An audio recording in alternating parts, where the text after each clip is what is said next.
Evening, and it's just past 6 p.m.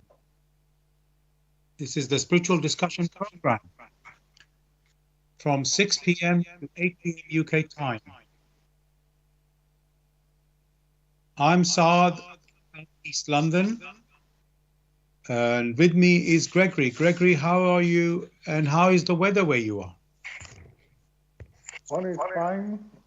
It is dark, cold, and rainy. Rainy. Okay. So here in London, it is also dark now. It has been cold, chilly, just about 3 degrees centigrade. Yeah, it is dark now. So yes, it's a bit of a change from last week when it was quite a bit warmer. It was cold, but not so chilly. So welcome to the show, listeners. As I said, this is a spiritual discussion program from 6 p.m. to 8 p.m. on Tuesday evenings. The aim of the show is to introduce you to the spiritual knowledge in the light of truth, the Grail Message by Uptrushin. And every week we have a topic for discussion. The topic tonight is the journey to self-consciousness. The journey to self-consciousness. You are welcome to join us with any questions or comments by contacting us on our UK number, which is 079 39 641 958. You can call, text, or use WhatsApp. And if you're outside of UK, it is 0044 79 39 641 958. Again, you can call, text, or use WhatsApp. Also, there's another way you can contact us. If you go to the website where we are broadcasting, that's blessradio1, that's the number one, .com. On that homepage there, you'll see a chat box called Bless Chat. So you can communicate with us through Bless Chat box with any comments or questions. I'm going to begin with, what is the Grail Message? The Grail Message in the Light of Truth by Uptrushin is a spiritual knowledge of life. It offers an explanation of the world, a picture of creation on the basis of natural laws. Its lectures contain valuable basic elements as a help in life. For through the knowledge mediated, the reader is again brought closer to life and led back to God. The Grail Message deals with important fundamental questions of life by explaining in a clear and logical way the automatic working of the laws of nature, the whole weaving of creation, allowing every process to be recognized and thereby the purpose of our whole life. It is directed at the individual and speaks to the innate experiences of the human being, their strengths and weaknesses. Thus, every reader has the opportunity to discover through the intuitive perception if what is stated is the truth. Combining with matter-of-fact reasoning, a complete world picture arises, where there is no separation between the visible world and the great world beyond the five senses, nor any separation between scientific and religious striving for knowledge. I'd like to give you a couple of quotes from the author of the Grail Message, Uptrushin. The hearer and reader of my lectures should always work within himself, keenly probing and building bridges from one lecture to the other, as well as out into the great and small world happenings. Only then will he be able to understand the Grail message and find that it gradually shapes itself into one complete whole without leaving any gaps. Again and again, in all the happenings, the reader will come back to the basic features. He can explain everything without having to change even one single sentence. The word of the Grail message lives, so that it permits only those people who really carry the honest desire in their souls to find abundantly. All else is automatically rejected by it. For the arrogant and those who seek superficially, the message will remain the book with 7 seals. And I'd like to give you one more quote from the author. I wish to fill the gaps which have so far always remained unanswered in the souls of men, and which never leave any serious thinker in peace if he earnestly seeks for the truth. So, dear listeners, I just want to remind you the topic for discussion tonight is the journey to self-consciousness. You're welcome to join us with any questions or comments by contacting us on our UK number, which is 079 39 641 958. You can call, text, or use WhatsApp. And if you're outside of UK, it is 0044 79 39 641 958. Again, you can call, text, or use WhatsApp. And there's one other way you can contact us. If you go to the website where we are broadcasting, which is blessradio1, that's the number 1.com. And if you go down the homepage, you'll see a chat box called Bless Chat. You can send your questions or comments through that as well. Now, Gregory, you know, I always like checking, looking in the dictionary, the meaning of the words in the topic for the discussion tonight, each show. So the topic again tonight is the journey to self-consciousness. Now, just listeners, just so you know, this is about human beings we're talking about, just in case somebody is thinking self-consciousness about some other beings. Basically, our show is always about human beings and their activities. So that's just to be clear. So it's the journey to self-consciousness for the human being. Now, so the first word there, the key word there is journey. And the meaning given in the dictionary is an act of traveling from one place to another. So Gregory, is that suitable for our discussion? I think you're on mute, Gregory. So, well, thanks for that question. The key word in your definition is traveling. Yes, so the meaning for journey, the word journey, it says traveling from one place to another. Yes. Sorry, it was echoing. That's why I had to stop. Yes, I heard the echo. So, yes, now it's gone. That's the good news. It's gone now.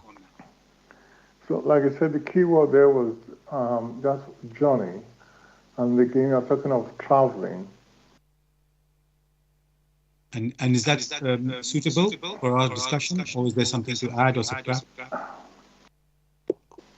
The concept of travel or journey must again and again be considered as in the case of motion. So with motion as the framework, It could be you're traveling from one place to another and then a return to where one started from. Well, thank you for saying that. When you just said that return, you made me remember the train ticket. You can buy single or you can buy return. Mm-hmm. So in this case, you're talking about return as well, not only the Yes. Okay. So I don't want to go into detail right now because we only just started going through the words in the topic. So we will explore that further. So just listeners, remember that we are looking for the return journey, not just one way. So we will explore that further. So the next word there, Gregory, is self. Well, the title is The Journey to Self-Consciousness. So the next keyword there is self. And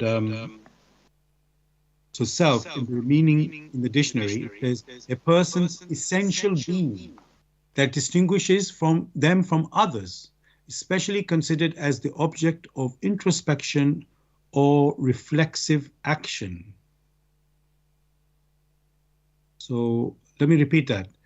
The meaning of the word self in the dictionary says a person's essential being that distinguishes them from others, especially considered as the object of introspection or reflexive action. Again, Gregory, is that meaning suitable or, suitable for discussion? These are descriptions, and to some extent, they are usable. But these descriptions are not complete. They do not give the real essence of what the self is. But they are usable in discussions like this.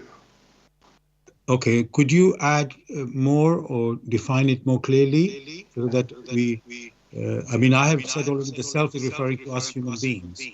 So is there more to say on that? There is a reluctance to go into details for now, but in due course, one can be making references in order to build up. Okay. That's fine. We will continue. And the other word, again, to remind everybody, the topic tonight is the journey to self-consciousness. And the last word there is consciousness. So the meaning given in the dictionary, they've given us two meanings.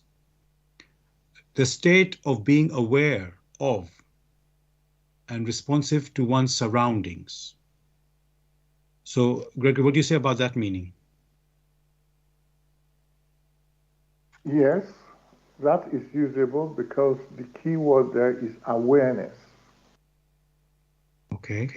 And the second meaning is a person's awareness or perception of something.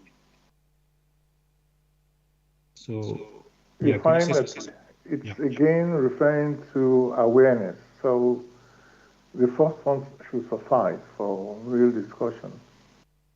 Okay, good. Now, I found another dictionary and they had some examples of consciousness. So I just thought, Gregory, we'd just talk about these examples, if they're, again, of any use for our discussion, I'm not sure. So the first one, it says, the children have no consciousness of being different. It's not strictly meant to be a question, but it makes a question, I think. Is it true that the children have no consciousness of being different? These are so-called figures of speech. The children have consciousness of being different because they are different people. If they have no consciousness of being different, then they'll be referring to others like as themselves. So definitely there's a consciousness of being different because these are different individuals and they know that. Mm-hmm. I think yes, there's not a clarity in that example that has been used, so I understand. Yeah. Okay, now I'm just looking at the other examples and just see if there's anything useful in them.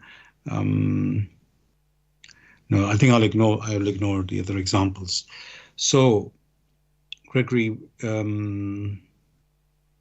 as I said, we're talking about the human being and the human being's journey to self-consciousness. And now a journey, you mentioned it as a return journey that we're going to talk about. So, but the journey must have a beginning because you're traveling from one place to another. So I think, Gregory, we need to talk about that. So we human beings, where does our journey start? We know we are born on the earth and we do die as well. And let's say we are, in our radio show, we know it's more than just that. So when we are talking about the human being's journey to self-consciousness, what is the starting point for this journey? One of the key things which is taken as given is that the inner core of the human personality is of spirit. It's not of matter. So there is a difference between that which is of spirit and that which is of matter. Of matter, and albeit the densest of matter, in which the five senses apply, that is different from that which is of spirit. So it is the inner core that activates the body, which we see gross materially, that means with our five senses. It is the inner core that is referred to, which is in motion, and in that being in motion, it sort of moves things round, or one shouldn't say move things round. It is in motion, because motion are of two kinds.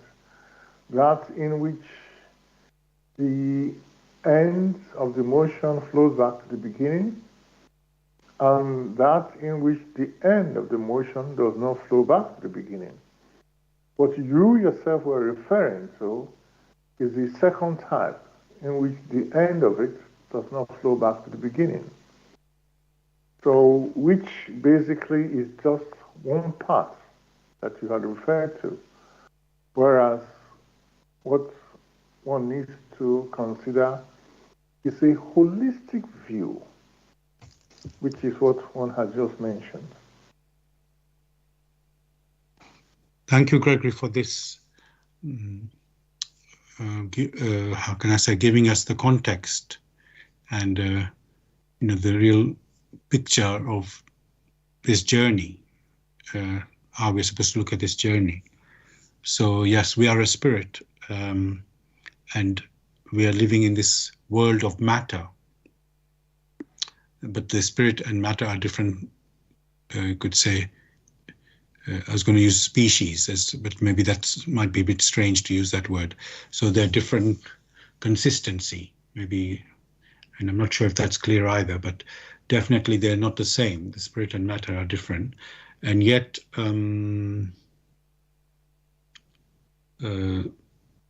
we are on this earth, in this world of matter. That's where we are living.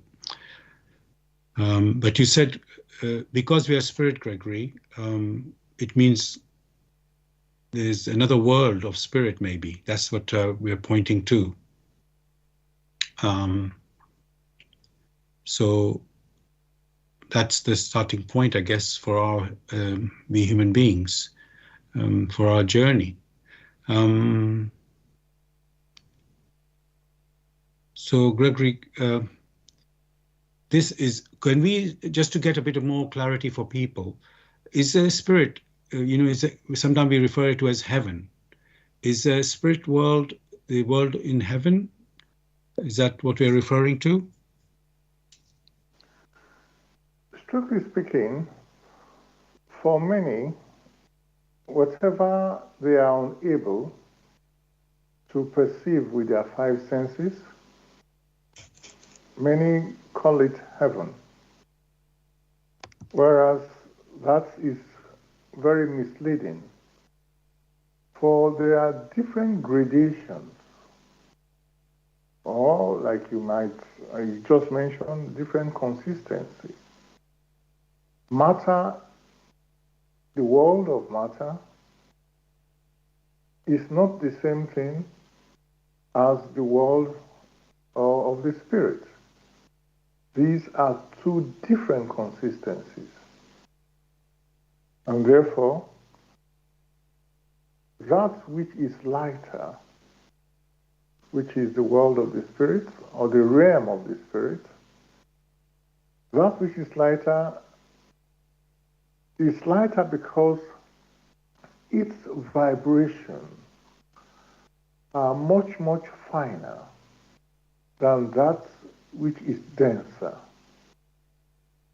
So in that case, you find that what is referred to basically as heaven are those realms or those regions which are basically of the spirit, or that which is not of matter. So one has to separate that which is of matter and that which is not of matter.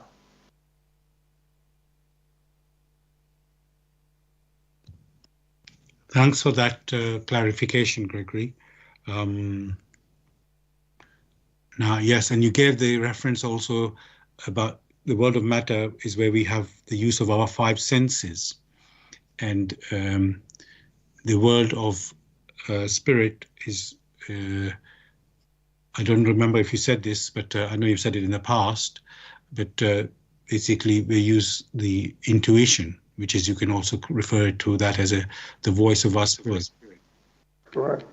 So yeah, so these are basically we need to associate our ability and abilities that we carry as human beings with the world that we are working in. So yes, we have the world of matter where we live right now, and we have our five senses there, here you can say, and also we have the world. Actually, Gregory, I don't know if you said this already, but by being on this earth, we have, although we are not in the world of spirit, we have the spirit, on this world of matter as well, in working in the world of matter. So we can use our intuition also on this earth. So basically, the body is the world of matter that we are using, and our spirit, you could say, is using our body to operate on this earth. That's what it's doing. But I want to stick to because this is a very big topic that we're discussing tonight. So I just want to keep focusing on this, the journey to self-consciousness.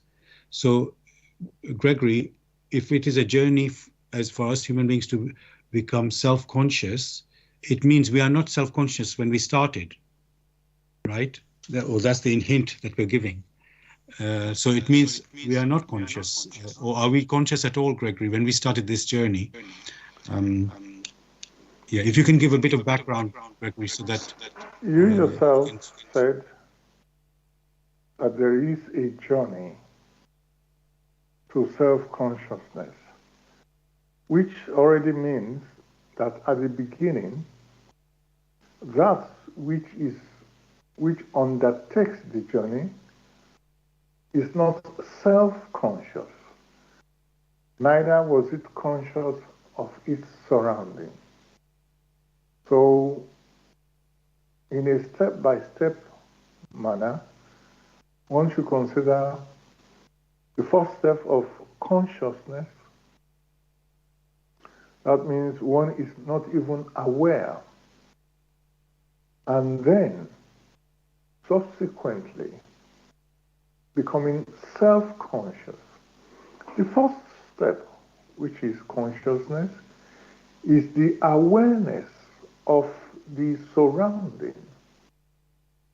just like someone who is asleep wakes up and is aware of the surrounding before it then, through understanding of not only of the surrounding, but also of itself, its inner capabilities, and how to use these inner capabilities in the surrounding in which it now is, that then gives the clear impression of being self-conscious, because it knows how to use these inner capabilities which is inborn in it. Thanks for that answer there, Gregory.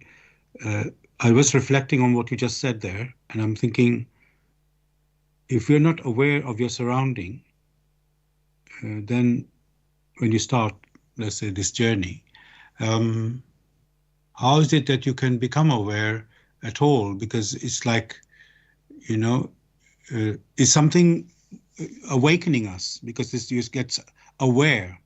So when you are, let's say, starting the journey, you are unaware. So is something given to us to make us aware, or something pushes us to make us aware? Because you just think on its own, you can't. It doesn't seem possible to just say, open your eyes suddenly, and then you think, oh, now suddenly there's things around me. So I'm just, if you can just give a little bit, so again, a little bit of understanding and background to that. So if we were not awake at the beginning, what made us awake?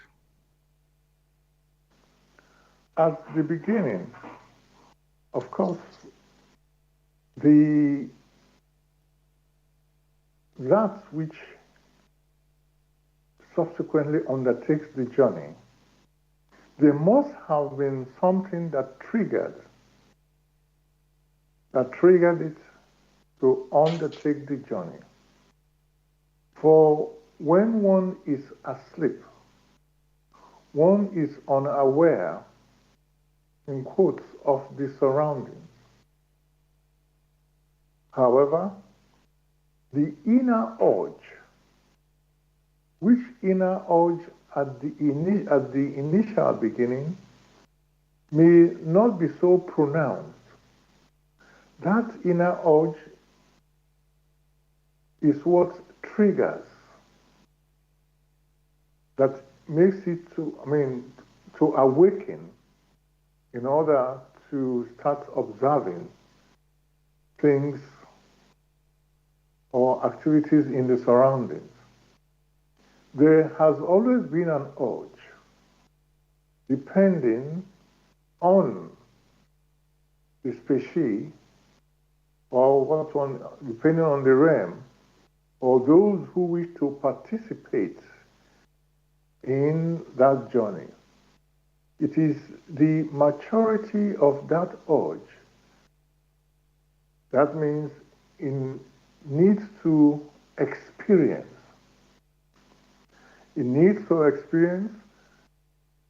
However, you will find that in the realm from which it sets out, the speed of experiencing, the speed of happening is so much that is unable to comprehend what activities it should partake in.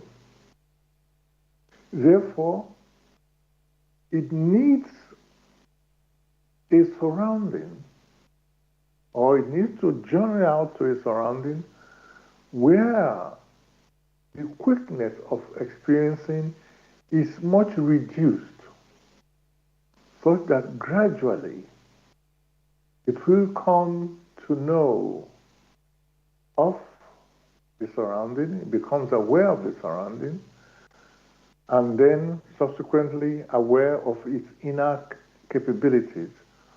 So there is an inner urge. It is that inner urge that triggers it. It must be well noted that these human species, or what we refer to as a spirit gem, did not create itself. And it being a product of the movement in creation needs to develop itself to a child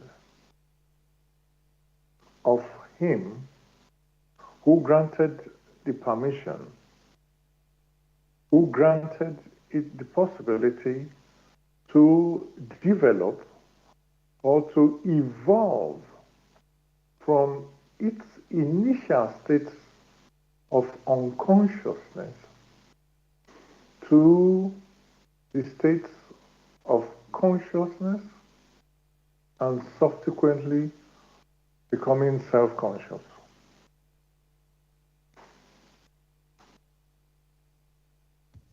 Thanks, Gregory, for this answer and picture that you have painted there. Before we continue further, I want to let the listeners know you're listening to Blessed Radio.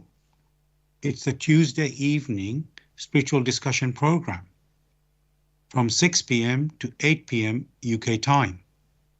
The aim of the show is to introduce you to the spiritual knowledge in the light of truth, the Grail Message by Abdrushin.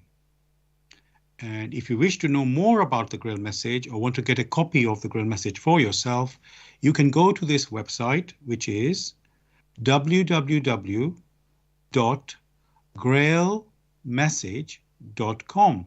I'll spell that. www.grail, Grail, message, MESSAGE.com. And the topic we're discussing tonight is the journey to self-consciousness. The journey to self-consciousness. If you have any questions or comments, you can contact us on our UK number, which is 079 39 641 958. You can call, text, or use WhatsApp. And if you're outside of UK, it is 0044 79 39 641 958. Again, you can call, text, or use WhatsApp. And there's one more way you can contact us, which is go to the website where we are broadcasting. That's blessradio1, that's the number 1.com, and go down the homepage and you will see a box called Bless Chat. You can send in any questions and comments in there. Thank you. And we are broadcasting on, well, I already mentioned the first website is blessradio1, the number 1.com. You can also listen to us on YouTube. Go to youtube.com and type in the search box, Bless Radio 1, again the number 1 there, space, live stream. That's for the live show, which is on Tuesday evening, 6 p.m. to 8 p.m. UK time. You can listen to the recording of this show also on YouTube. Go to youtube.com and type in the search box, Bless Radio 1, again the number 1 there, space, Grail Message, space, the topic of the show, which tonight is the journey to self-consciousness. And of course, you can listen to our previous shows also on YouTube. Thirdly, we are broadcasting on Zeno. That's ZENO.FM/Bless Radio 1. That's the number 1 again. Now, Gregory, this journey to self-consciousness. We'll just, open the door, you can say, or open the subject. We have said we are spirit and not matter, although we are living on this world of matter. And so we started in the world of spirit, although we were not awake, we were sleeping as a spirit germ. And then you've given, and I said, how did we sort of, and you can say, what is sleeping? Let's call it unconscious. It is unconscious. And of course, something that is unconscious, it wants to become conscious. That's you could say the natural way. Whatever it is unconscious would like to become conscious. And now, why does it, let's say, how does it become that? Because there is an urge, there's an urge already there, which just reminds me, Gregory, you see it in nature, with animals, when eggs are hatched, whatever it is, chicken, whatever it happens to be, and you can see the little baby animal, whatever the word you can use for them, they want to turn, straight away they start moving and, trying to become awake. And they are awakened and they just want to now, naturally want to move, I could say, grow. And similarly with us humans, you can imagine that. We would want to, as a spirit germ, now I'm not talking about the earth yet, you're unconscious spirit, and you want to become a conscious spirit. It's just a natural urge for any, you could say, being. So that makes sense, but the thing is that we really do need to know, where the journey started. That was the important point, because yes, we know we are born on this earth, but that's not where the journey actually started for us. We started in the spirit world. So that's important to know that. Now, and so that is the journey from unconsciousness to self-consciousness. So far, Gregory, we just talked about becoming conscious. And then, so the idea is to become, we said the goal is to become self-conscious. So there's quite there's another, you could say, additional aspect of the journey. So maybe, Gregory, we need to understand what it means. What is consciousness? We said is awareness. So what is self-consciousness? Self-consciousness, the notion of it has to do with being aware of the talents which are in it, which talents need to be developed. It is the development of these talents in accordance with the laws of nature, of creation, these laws through which we ourselves came into existence, first as unconscious spirit germs. For, like has been discussed again and again, there are laws in nature, there are laws in creation, there are laws in this world of matter. These laws are not arbitrary. I haven't mentioned that motion is a law in creation, and that all motion can be reduced basically to that motion in which the end flows back to the beginning, and that in which the end does not flow back to the beginning. That in itself is the law, which law is a manifestation of the will that makes it possible for creation to come into existence. That being the case, that which the human personally had been granted,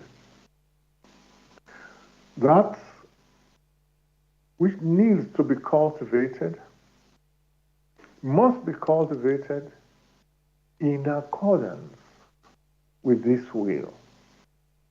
So, that which is ingrained within the human spirit germs that need cultivation must come to fruition in accordance with these laws.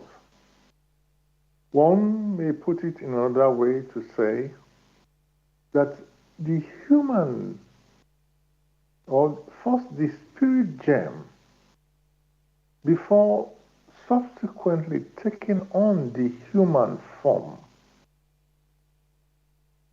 and then as it proceeds to become self-conscious, need to understand the language which creation speaks to it, so that it will know how to respond to these challenges, this language in accordance with these laws of motion. For the constituents of creation are in motion, just like he himself or herself or itself, the human spirit germ is in motion. So everything dovetails. It is the language which the human spirit germ needs to understand. It is that language that will make it known to itself how to respond, how to communicate. A simple example in which here we speak English in our discussion. And this is the spoken language. There is the other language which can be visual. There is other language which can take different forms in accordance with the five senses. So when these languages are united in motion, they give a more holistic picture of that which the human personality needs to know. Only when it has cultivated these talents aright, only then will it be said that it becomes self-conscious. And in becoming self-conscious in accordance with the will of the Almighty, what then happens? He or she is now strong enough to be a part in mediating to those who have also commenced their journey to become conscious and subsequently self-conscious. So there is so much work which is available that the human personality has enough activities to keep it busy, to keep it in motion for all eternity. Thank you, Gregory, for this answer. Definitely, you can say it's a long, to get an understanding of this journey, the human being's journey to become self-conscious is quite a long journey, like you're saying. And the key point you were making there is that we need to cultivate our talents. which must align with the laws of creation. When we use these talents, it must align with the laws of creation or the will of God. To you could say, what it sounds like, Gregor, to me is like we are trying to strive for perfection. Being masters in using our talents. Just like you can, again, looking at animals when they're born, they have to stand up and walk. We do the same thing as well. And then at the beginning, the parents bring their food and whatever to keep them growing, and then they themselves have to learn all that, hunt and how to keep going to be alive. But as human beings, we have more, you could say, more responsibility or more what is required from us, let's say. It's a bit more than just what animals are trying to, achieving. They're just feeding their belly, you can say, and continue the next generation. But the human being has, let's say, a higher responsibility, you can say, not only to develop oneself, but to sort of maintain and look after the world as well. So it's quite something. So it's definitely a very great picture. Now, you also said the form is is a human form that that is being formed, in this journey of becoming self-conscious. Now, what I was thinking there, Gregory, in the Bible, in Genesis, there's mention of us. I don't have the exact quote, but it says something like, "Man is made in the image of God." So, is that the how can I say? Is that the talent? I'm not quite sure how to understand that, but let's ask you, Gregory, what does that mean? That man has been made in the image of God. What does this mean? It is said image. Image is what is used to manifest a form. Therefore, if there is no image,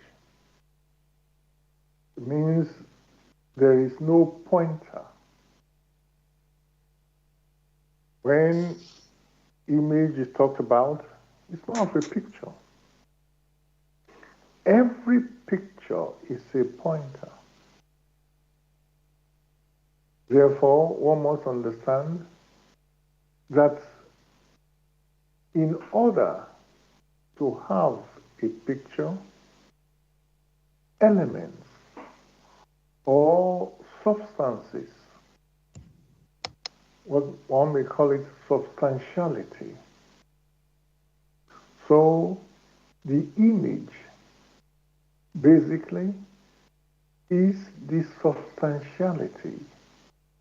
Which substantiality is not arbitrary, but is in accordance with the laws of nature, the laws of creation. So when it is said, man is made in the image which is referred to is that radiation. Which radiation, or is in that substantial radiation, which grants the inner core a form. That is what is referred to. Not a picture as many just imagine and say, oh, the Almighty will look like me. That is very far from it. The language makes it very clear, image. Therefore, one should not be considering a mirror image. Even with the word image, as many may think, The image is a transformation. That means there is a huge transformation of the radiation, which radiation streams out from the source. Therefore, the image which is referred to is that transformed radiation. That transformed radiation which now has taken a form, a human form. That is what is referred to.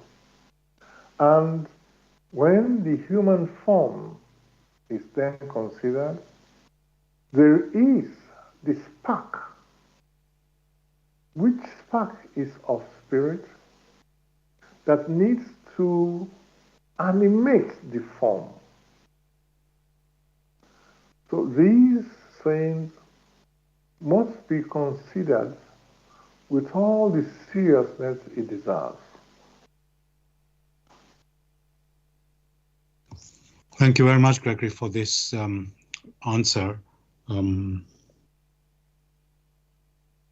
Yeah, every word, you just said it in your answer there, every word that we talk about here needs to be understood, image, image of God. It's like, what does that really mean?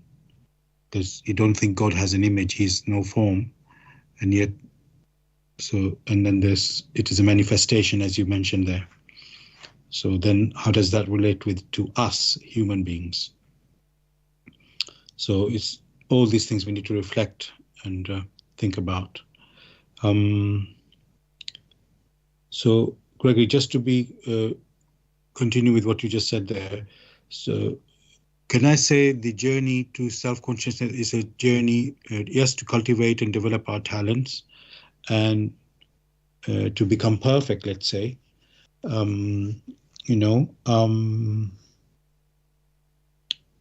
So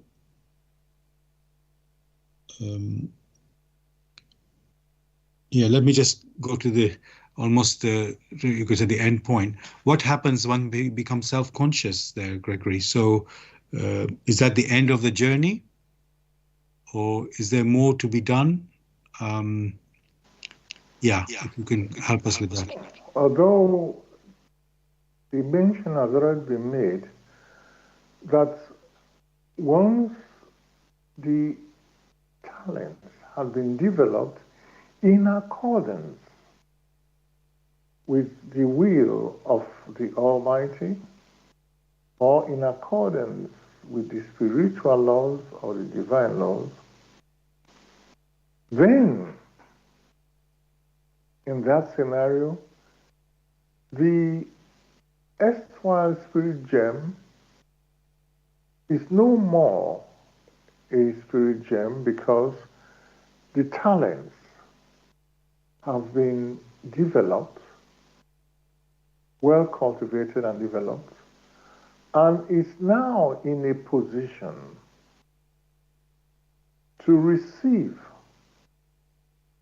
of the blessings and radiations which stream out from on high, is able to make use of it first for its own benefit and subsequently for the benefits of others. What is referred to there is that just as there were some who had supported it in growing up, and in that case, having cultivated the talents accordingly, he himself or herself is now in a position to be of assistance to those who have just started their development to become self-conscious. And that was why we said there is the world without end, because everything proceeds seamlessly when the human personality has developed accordingly and is able to mediate to others just as it was mediated to by others who are above it. So there is harmonious activities everywhere. It's able to return home as a self-conscious human personality because now it understands the language which creation speaks to it. It knows how to respond to it. And one of the languages which we just referred to, it is conscious that it was mediated to. And part of that consciousness, in reciprocal activity, in accordance with the living laws, it needs to mediate seamlessly to others.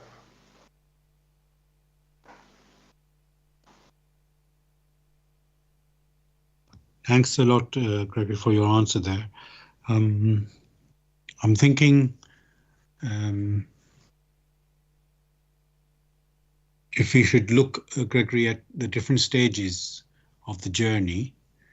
So we said the start of the journey is in this spirit world of spiritual world, as an unconscious spirit germ. And then it has the urge within it to become conscious. And you mentioned earlier on that it is not able to, and the way you do become conscious is to experience. But somehow in the spiritual world, the activity is too fast for this baby spirit or spirit germ to sort of experience, to grow there. So it has to leave to let's say, a slower world to experience and mature. That's what we are saying is the beginning of the journey. And so now, what is it just the urge, Gregory, that draws the spirit from, let's say, I'm going to say A to B as just a way of putting it, or are there other forces or beings that direct the spirit germ, on its onward journey to become mature? So if you can paint that picture, Gregory, how is that happening? I think you mentioned the laws of nature already, the laws of motion. So is there some automatic system that takes the spirit germ to sort of on its way to develop, to become a conscious being? So how does it work? Is it simply the, as I say, the will of the will, how can I say, the urge of the spirit that drives him or her onwards, or is there other system that, that is pulling drawing the spirit along, you could say, on his journey? If you can just paint a picture about that. In the discussion in which you had asked what happens when it has returned to its origin as a self-conscious human personality, the response was basically in its maturity, in knowing how to use the language in accordance with the will of the Almighty, it itself will strive to mediate to others just as others that are above him mediated to him. The key here is the mediation, which already presupposes that there are others, because one said, just like others mediated to him. These others are other beings, which beings are responsible for the maintenance of those areas, for maintenance and continuity of those areas where the human spirit gem needs to go in accordance with the wisdom of the Almighty. In all simplicity, there are other beings other than ourselves that are responsible for maintaining the structure of creation, for maintaining the connections in creation. These beings swing unconditionally in the will of the Almighty. These sometimes are referred to nature beings, or more generally, substantiate beings.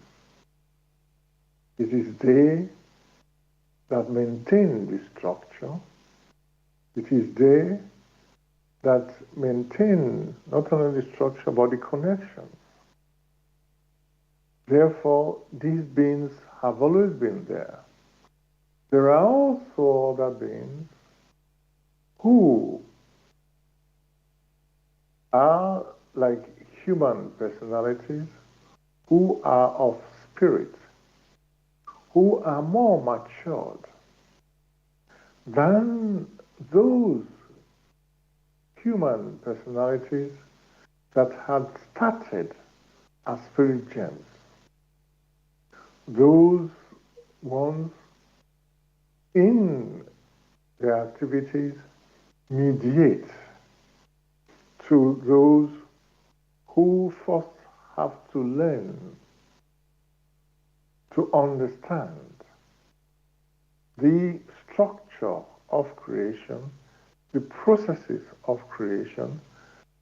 So you will find that in creation there have beings who have always been there to support, to help the human personality, to help the spirit gem to evolve in a step-by-step manner until it gets to maturity.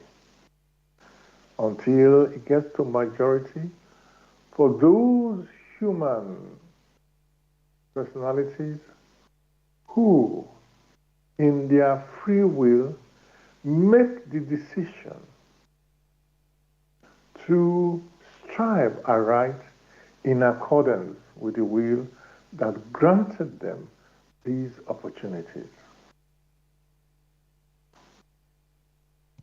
Thank you very much, Gregory, for this answer there.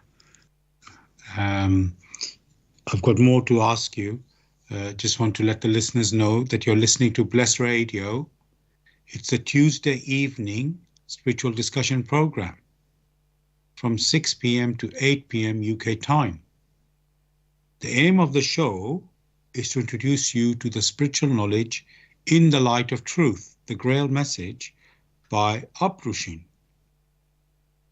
If you wish to know more about the Grail Message or want to get a copy of the Grail Message for yourself, then you can go to this website, which is www.grailmessage.com.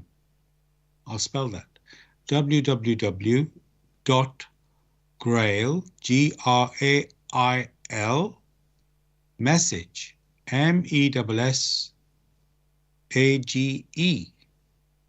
gmail.com. And the topic we're discussing tonight is the journey to self-consciousness. The journey to self-consciousness is to do, this is referring to us human beings, our journey. So if you have any questions or comments on this topic, please contact us on our UK number, which is 079 39 641 958. You can call, text, or use WhatsApp. If you're outside of UK, it is 0044 79 39 641 958. Again, you can call, text, or use WhatsApp. Another way you can contact us is on the website where we are broadcasting, and that is called blessradio1, the number 1.com.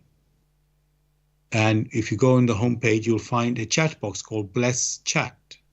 There you can send in any comments or questions. And as I mentioned, we are broadcasting on blessradio1, the number 1.com. Also, you can listen to us in YouTube. Go to youtube.com and type in the search box, Bless Radio 1, the number 1, space, live stream. That's to listen to the live show, which we broadcast on Tuesdays, 6 p.m. to 8 p.m. And if you can listen to the recording of the show also on YouTube. Go to youtube.com and type in the search box, Bless Radio 1, the number 1 again, space, Grail Message, space, the topic of the show, which tonight is the journey to self-consciousness. Thirdly, we are broadcasting on Zeno, that's ZENO.FM/Bless Radio 1. That's the number 1 again. And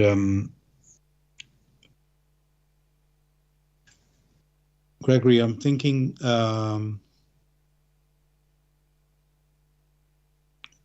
this journey we talked about, from which the aim is to, as we know, we start unconscious in the spiritual world and then have to leave to a slower world, let's call it the world of matter, where we are now on Earth, and develop ourselves here through experiencing. And we know we have our in the 5 senses on this Earth, which we have to use and experience with that. And we also have our spirit that is living in this physical body, and that is where we use the intuition. So the two have to work together, the physical senses and the intuition. So now, Gregory, what about good and evil? Because I know I'm bringing in sort of an outside topic, it looks like. So when we started, we were unconscious. It's like we didn't know, Then we became conscious. And, we started becoming conscious, let's say. And then we have arrived on this Earth. And where does the good and evil come into it, Gregory? Because the consciousness itself, it seems quite a neutral term. There's no indication there. If there is, yes, you're conscious, you're aware. So it doesn't mean, but it's sort of a neutral word, doesn't suggest there's good or evil going on. So where does this good and evil come into it, Gregory? We talk about it as human beings, So where did that come about? Or how did that come about? When that which is good or that which is not good, or referred to as evil, is mentioned, one must strive to understand aright what this implies. The purpose of this journey that you mentioned is to proceed in such a way that the experiences it is engaged with, or the experiences it has initiated with the neutral power that flows through creation, that flows through nature, these experiences are to become of benefit to it, that is, lead it to maturity in accordance with the will of the Almighty. What that means, that in its activities, it will mature in such a way that it will cultivate these talents which have been infused or sown into it. And if these talents are cultivated aright, it will mature in a step-by-step manner and draw itself or the activities in nature, in creation, will pull it upwards towards its origin, because it is maturing in the right way. In that case, his understanding, or the human personality, is striving to understand the language which creation speaks to it. And in doing that, it knows how to respond such that it will return back to its origin as a self-conscious human personality. That is good. If, however, it uses the neutral power which has been mediated to it, such that is unable to be of benefit to it as to draw nearer home as a self-conscious human personality, then that is bad. Because that violates the purpose for which it has set out, living its paradise as an unconscious spirit gem to develop into a self-conscious spirit gem.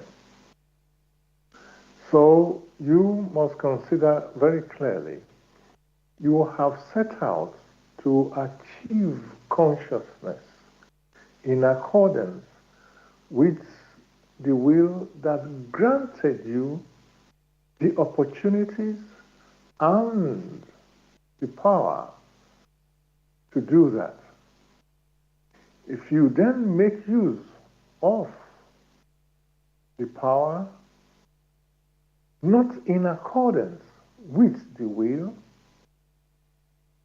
that means you now tie yourself.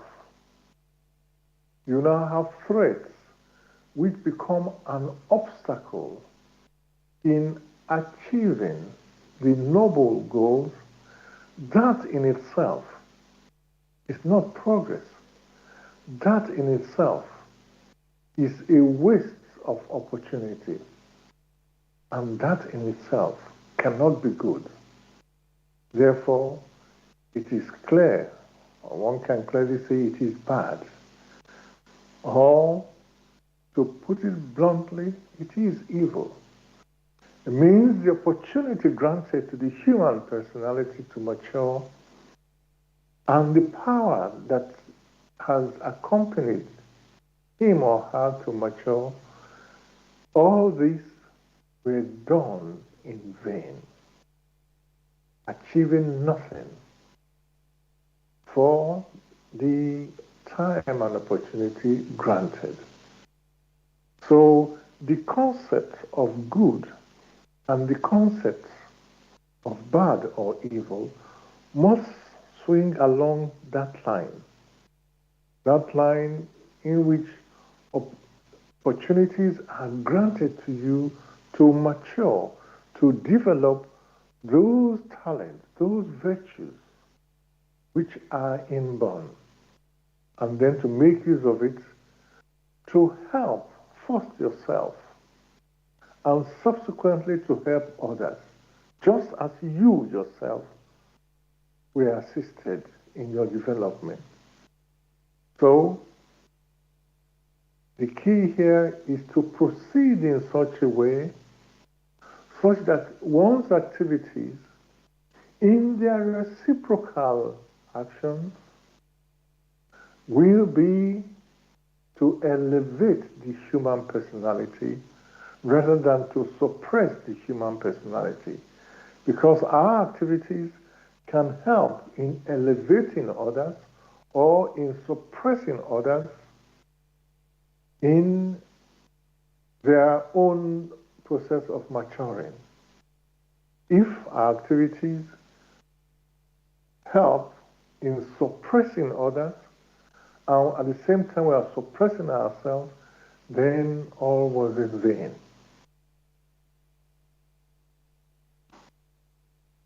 Thanks a lot for this explanation there, Gregory, about, human beings, let's say, doing good and evil in the process. What that process involves,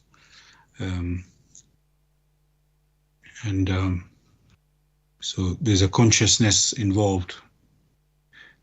Making a deliberate decision, you can say, to do good or to do bad, but the natural way would be to do good. That's what I would say is how we are meant to be. But sometimes you can say, actually, Gregory, you gave the picture of, something that is beneficial, which is, of course, means good, and then something that is not beneficial or harmful, and that you can call it evil.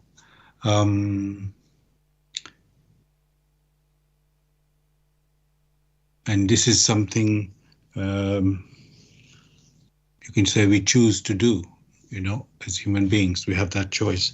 So I'm just trying to think about that a bit more.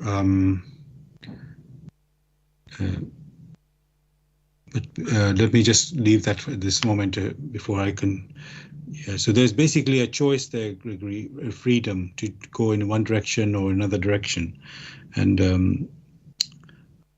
I guess we know from the laws, when you do something, there's an action and there's a reaction. That's one of the laws. Law of motion, indicates that to you as well. So, what I want to say, Gregory, when we choose to do something, you could say harmful or wrong, obviously every action there's a reaction, there's a consequence.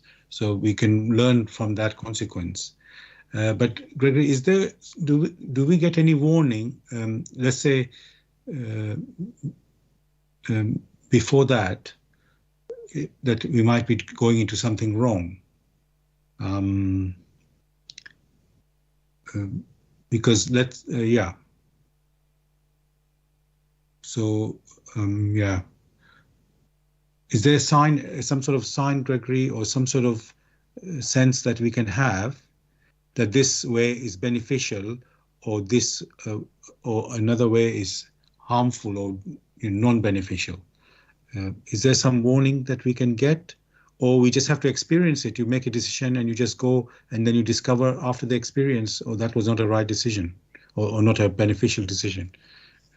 Yeah. Is there anything that can sort of guide us before we go, let's say, into like a harmful path? When these questions arise, one must reflect back that a wisdom permitted the human personality or the human spirit gem to journey out of their origin from their unconsciousness. And this wisdom permitted many other beings in creation, in nature, to assist this gradually maturing human spirit germs. In that case, it must be assumed that there is always a gentle guidance, advising, admonishing, such that the human spirit gem that is just maturing will have the opportunity to do that which will be of benefit to it, and also considering that there are others who, like him, are striving to maturity. Therefore, there is always guidance. This guidance, to a large extent, forms one's conscience. However, one's conscience could be such that you listen to the guidance, or you are open to the guidance, or not open to the guidance. For those who have shut themselves away from the guidance, even when they had been admonished and carefully advised, then that in itself is a volition. The human spirit that is striving for maturity has never, ever been alone. There is always some guidance. Guidance in the sense that there could be a reciprocal activity which may be pleasant to it, or which may be unpleasant to it. Those reciprocal activities that will enable it to develop vigilance, to develop alertness. Also, activities in humility. As a child, you learn in bits, in token. You don't start to understand your mother's language or your parents' language the day you were born. You take it step by step, in bits.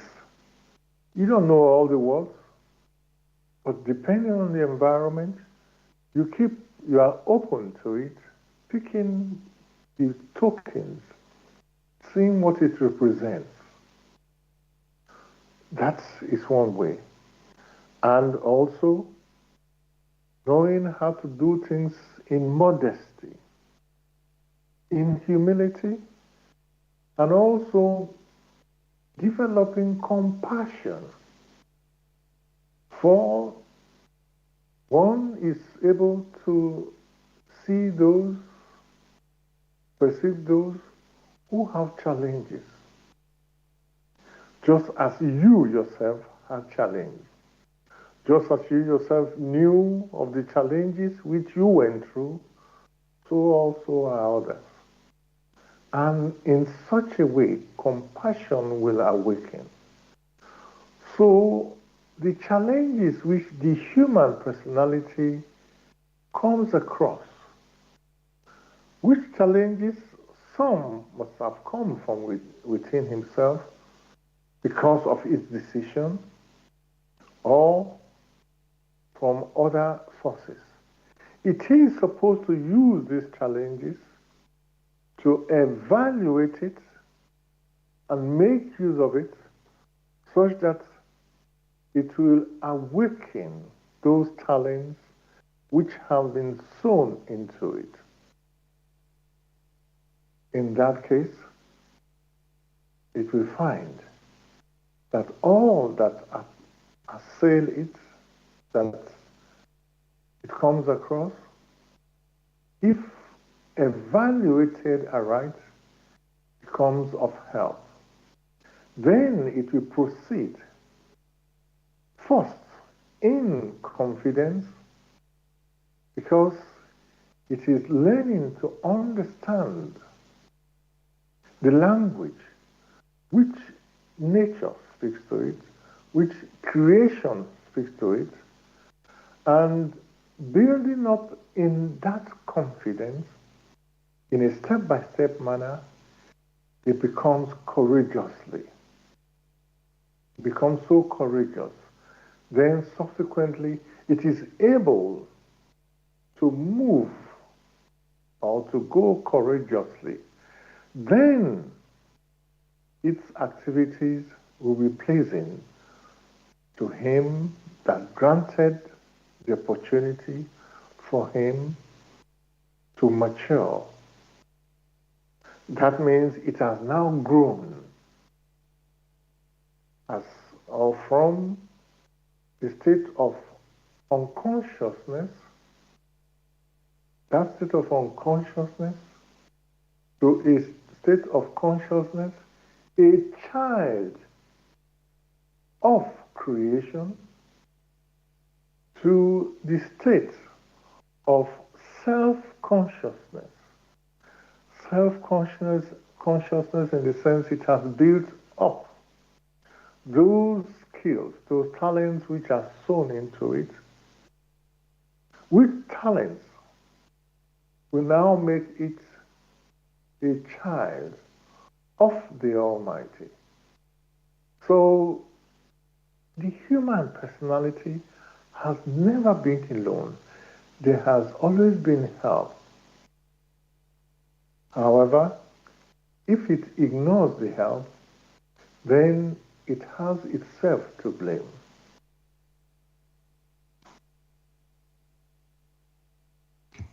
Thanks very much, Gregory, for this answer there. You can, from what you see, from what you have said, it's clear the help is always there. We don't live in a vacuum. If we have, and we just need to be able to act, open our eyes to see this help. And so, yes, I just want to let the listeners know you're listening to Bless Radio. It's the Tuesday evening spiritual discussion program from 6 p.m. to 8 p.m. UK time. The aim of the show is to introduce you to the spiritual knowledge in the light of truth, the Grail Message by Abdrushin. If you wish to know more about the Grail Message or want to get a copy of the Grail Message for yourself, you can go to this website, which is www.grailmessage.com. I'll spell that, www.grail, G-R-A-I-L, message, MESSAGE.com. And the topic we're discussing tonight in the show is the journey to self-consciousness. This is about human beings coming to self-consciousness.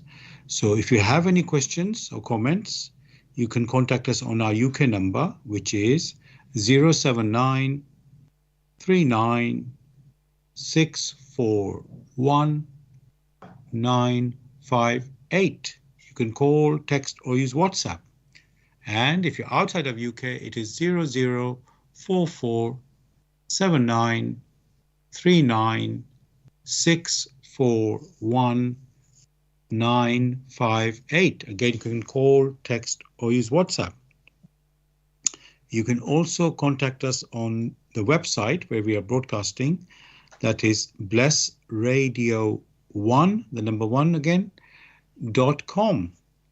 And if you scroll down on the homepage, you will see a chat box called Bless Chat. So you can send any message or comment through there as well. And as I mentioned, we are broadcasting on blessradio1, the number 1.com. You can also listen to us on YouTube. Go to youtube.com and type in the search box, blessradio1, the number 1 there, .com. And it's a space live stream. That's on YouTube. Sorry, I lost my way there. I mean to say we're broadcasting on blessradio1.com, and the other way you can listen to us is on YouTube. Go to youtube.com and type in the search box blessradio1, the number 1, space live stream. That's for the live show, which is of course on Tuesday evenings, 6 p.m. to 8 p.m. And you can listen to the recording of this show also on YouTube. Go to youtube.com. That will be the next day. Go to youtube.com and type in the search box Bless Radio 1, the number 1, space Grail Message, space the topic of the show, which tonight is the journey to self-consciousness. And of course, you can listen to our previous shows, the recording of our previous shows also on YouTube. Thirdly, we are broadcasting on Zeno, that's ZENO.fm/blessradio1. Again, that's the number 1. Gregory, we've looked at, as I say, our journey as human beings, as a spirit germ, unconscious, to becoming conscious and becoming self-conscious. And and we've sort of followed that journey from spiritual world down to this earth. And then, let's say, but that is only part of that journey.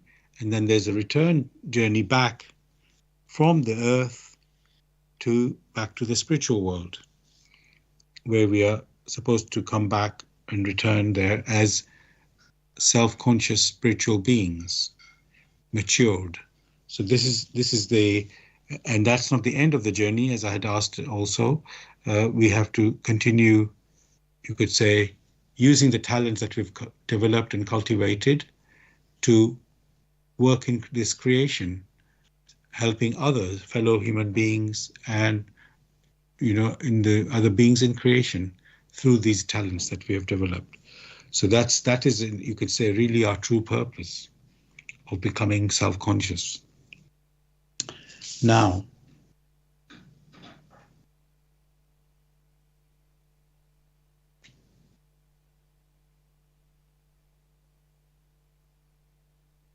and we've talked about the help. I'm just summarizing in a way that we get help in this journey from other beings, other, you could say, spiritual beings, from the spiritual, and of course other fellow human beings in our travels that we work with.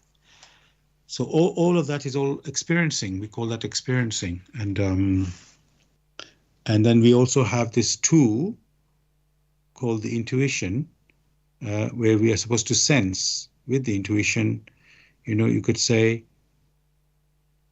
one part is to sense the help that is around us, and even, to guide us on the way where we are going. So this is all very part of our journey. I just wanted to give that picture.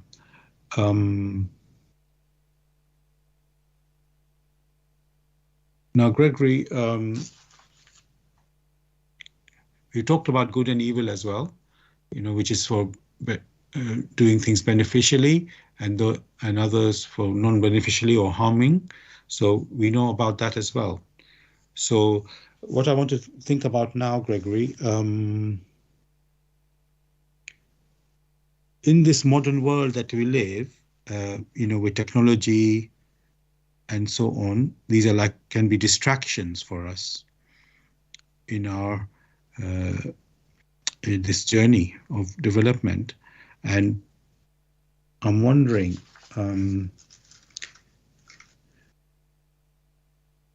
how can we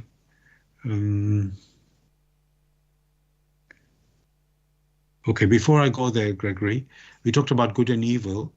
What about, we hear in the Bible about the devil or Satan, or also is referred to as Lucifer. And the story is going to be that he's supposed to help us, and then somehow at some point he decided that he didn't want to help us but tried to obstruct us. So what effect how does that happen, Gregory? If you can just talk about that in this journey of becoming conscious.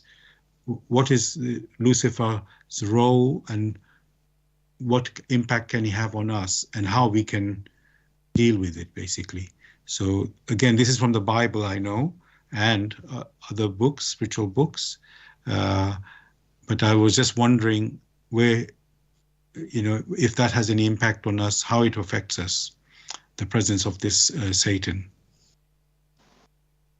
As is usual, whatever is written out there must be evaluated intuitively.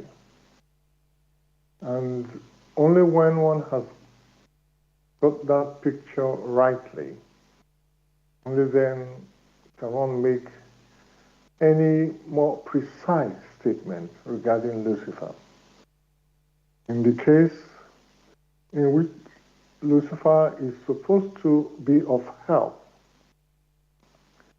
if that help is beneficial to the human personality, then that help will ensure that the human personality rises higher, matures, such that before long it's able to sever itself towards its origin as a self-conscious personal being. If, however, that which he does not give us, or that help does not permit us to have that benefit, that means one is chained to the world of matter where he has his activities, then that would not be called help as such. The possibility is always there that in using that in which you have the world of matter, particularly here on earth, there is what one refers to as the intellect, which is basically the frontal brain. If everything is subjected to the impressions from the outside, the impressions only within the frontal brain, it gives the strongest impression that one's intuition from the back brain is severed. That in itself is not beneficial. And the order has always been impressions from the spirit will have their impact on the back brain, and from the back brain it will impress itself on the frontal brain, where the thoughts are generated, and then there's the human activities, which is perceptible to the five senses. And impression from the outside have an impact on the frontal brain, which subsequently will be radiated back to the back brain, and from there to the spirit, which will now make use of these experiences to mature, to refine itself. That is the order, which is like a reciprocal activity, right, which is beneficial. If, however, that is not followed, then we now have the one-sidedness. That means all now depends only on the impressions of the frontal brain, to the exclusion of the spirit. That definitely will not be beneficial, because it is the human spirit that needs to mature. The body is only a tool. It therefore means the time it has spent on earth, it has only used it for the development of the frontal brain to the exclusion of the back brain. In that case, as is very well known, the back brain, because it's not exerted or is unable to exert itself, or the human spirit is unable to exert itself strongly enough, the back brain becomes smaller as compared to the frontal brain. That is the so-called hereditary sin. What Lucifer had done is just shift the point a little bit. The rest was done by man. However, to get a more precise picture rather than a summary,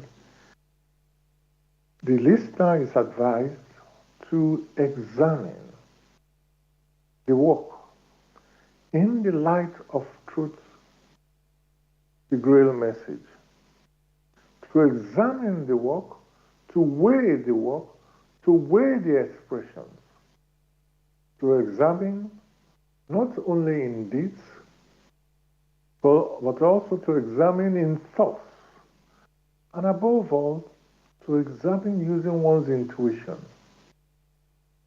Once that is brought into all activities, then that which many a person has believed, one we know or will come to know the volition behind it or the motive behind it, and gradually, in confidence, belief becomes conviction. That is what the human personality needs. As long as the back brain or the human personality is unable to weigh and examine using its intuition, then it becomes one-sided. Like it said, that is the hereditary sin which precipitates many an evil.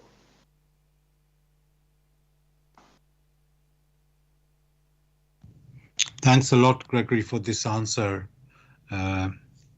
there was a lot what you've said there. You know, there is the activity of Lucifer, and then there's our abilities and our decisions, you know, that interact with it. So that understanding is needed to to really understand how we could, let's say, be helped or can be misled if we are not alert. As we've said before, you have to be alert in our activities in this journey, you know, and that ability, the intuition is our, you could say, our guide to keep us awake. But if something is going to, you could say, mislead us or could benefit us, so we have to do that, always be aware of that or use that. And of course, in our previous shows, we always mention everything you do, you must weigh and examine. So constantly that has to be part of the process. I'm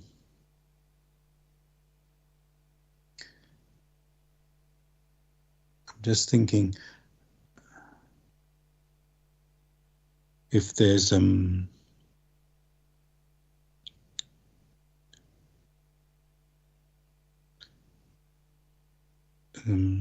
just trying to think about this process for the us is, as I say, we started as an unconscious spirit germ and to become conscious.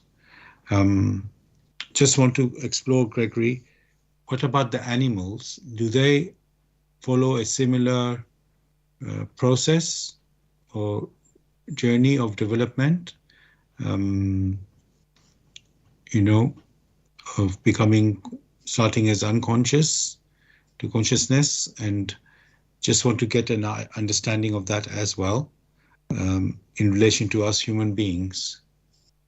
If you can give a picture about that. As with you have with the human personality, with self-consciousness comes responsibility. Because with self-consciousness, there's a responsibility for one's activities. That is understood by all. Then ask yourself, do you ever hold an animal to responsibilities? Will you say a mosquito is responsible and you have to call it to justice? Would you also do that to the animals, to a dog? Therefore, one must associate self-consciousness to responsibilities. And that self-consciousness comes with the free will to decide. With the animals, because you do not associate with them the personal responsibility, one will not associate the free will to decide spiritually, because for the animal, it has an entity that guides it. So the inner core of the animal is not the same thing as the inner core of man. Man has an inner core of spirit. The animal has an inner core of animistic substantiality. Therefore, these are different. And with man, there is a reciprocal activity, there is a karma which can be woven due to its wrong activities. With the animal, it is not so. Because you yourself can already say, oh, you won't say there's a karma on the mosquito for biting you, or there's a karma on the rat for coming into your barn to steal, to eat some of the grains.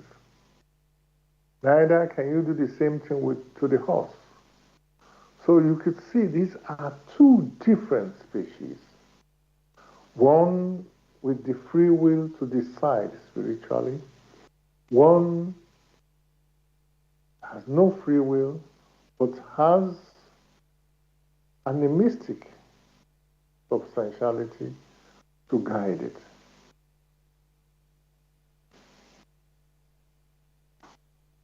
Thanks very much for that, Gregory. Just another point. We have the intuition, and also we have instincts. Is that the same, intuition and instinct? Because sometimes people say, "Oh, my instincts are telling me this."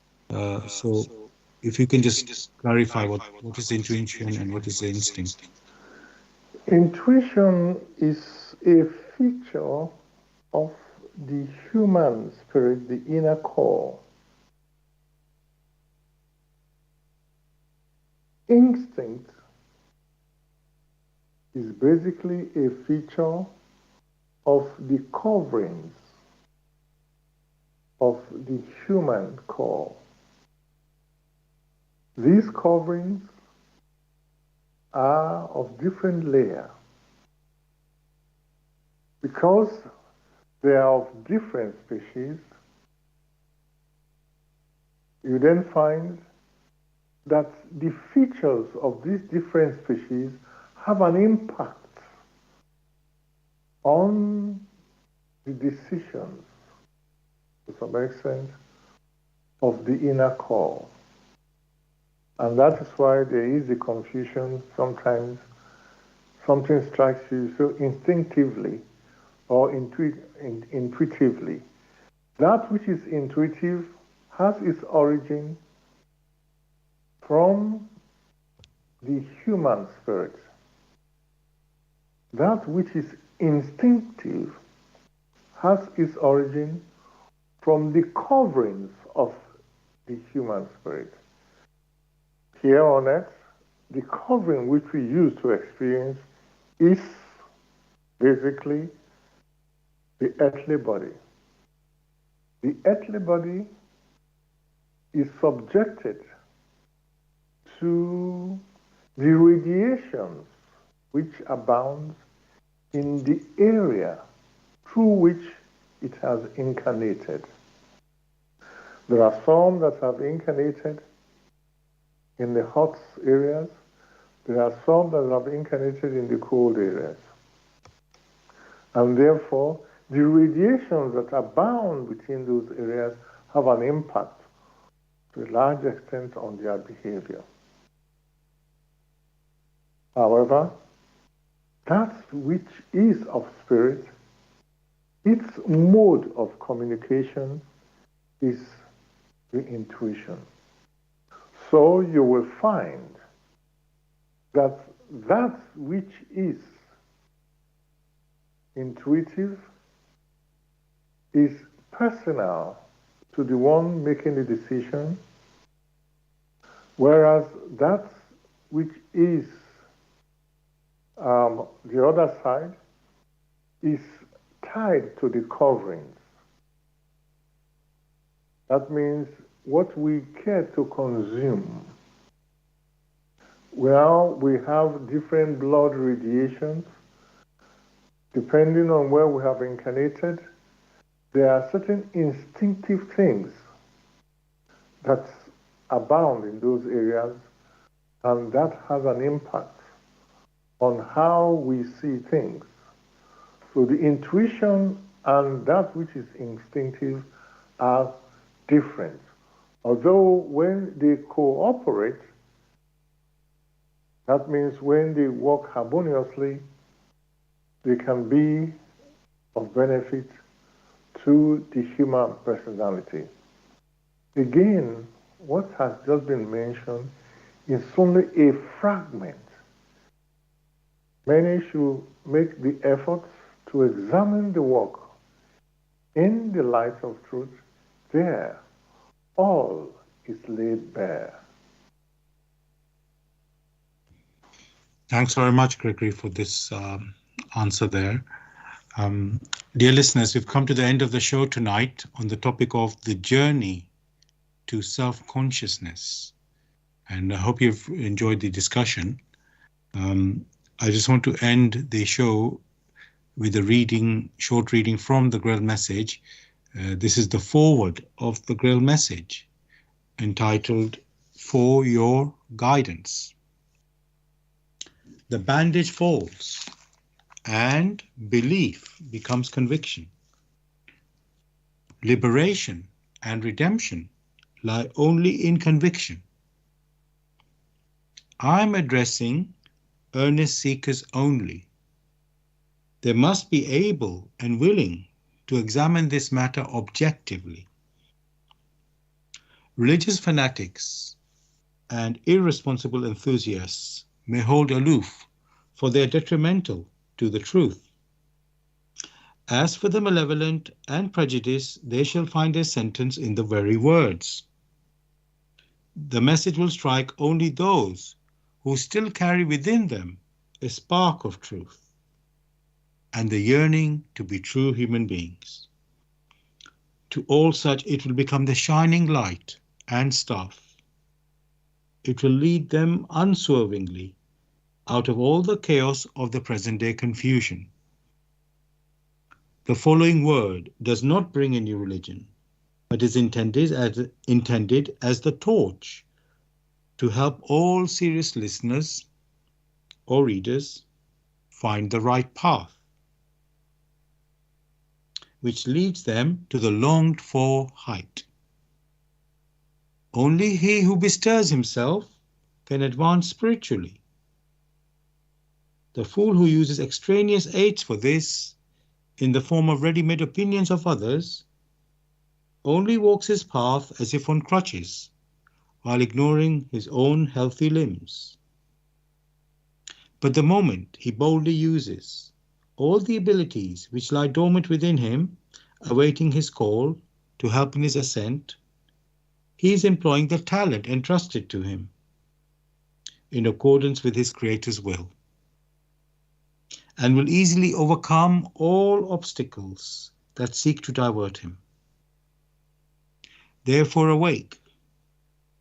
Genuine faith lies only in conviction, and conviction comes solely through an inflexible weighing and examining. See that you're truly alive in the wonderful creation of your God.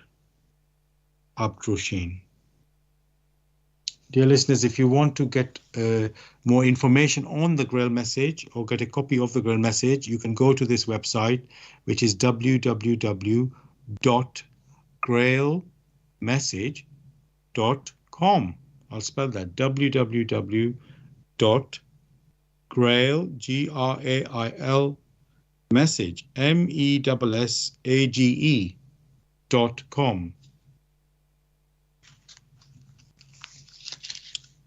Gregory, is there anything you'd like to say to the listeners to say good night?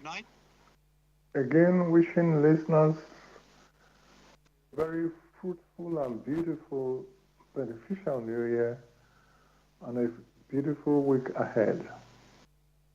Thanks a lot, Gregory. To listeners from me, I also wish you again Happy New Year and a beautiful week ahead. We'll be back as usual next Tuesday, 6 p.m. to 8 p.m. UK time with another topic.